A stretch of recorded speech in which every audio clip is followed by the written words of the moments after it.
Chicken মাংসের জন্য রসুন এবং পেঁয়াজ পেস্ট করে দিচ্ছি। আর আলুটা তো আলু আমি ভাজা বসিয়ে দিয়েছি। এলাচ আমি থেতো করে দিয়েছি, তার সাথে আমি দিয়ে দিচ্ছি তেজপাতা।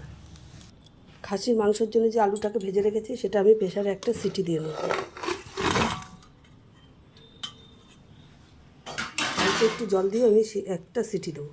প্রেসার কুকার আমি গ্যাসে বসিয়েছি, আর এদিকে এলাচ এবং তেজপাতা দিয়েছি, এর মধ্যে আমি পেঁয়াজ দেবো।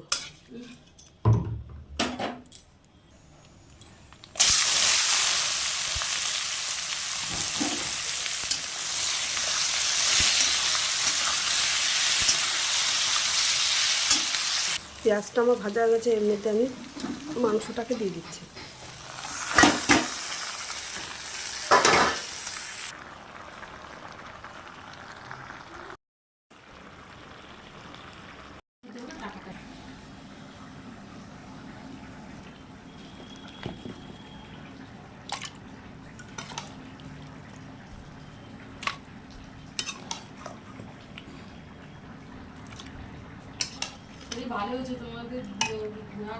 তিনটে সিটি দিয়ে আমি নামিয়ে দিয়েছি। এবার দুটো কড়াইতে আমি ভাগ করে দিয়েছি, একটা জায়গায় হবে না, তাই জন্য।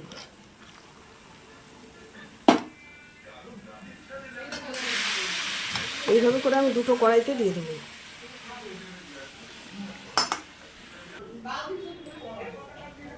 দুটো কড়াইতে আমি ভাগ করে দিয়েছি।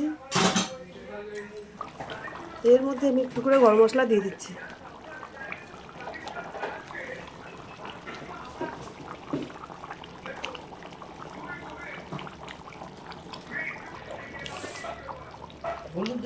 খাসির মাংস আমার হয়ে গেছে, এই যে নামিয়ে দিয়েছি।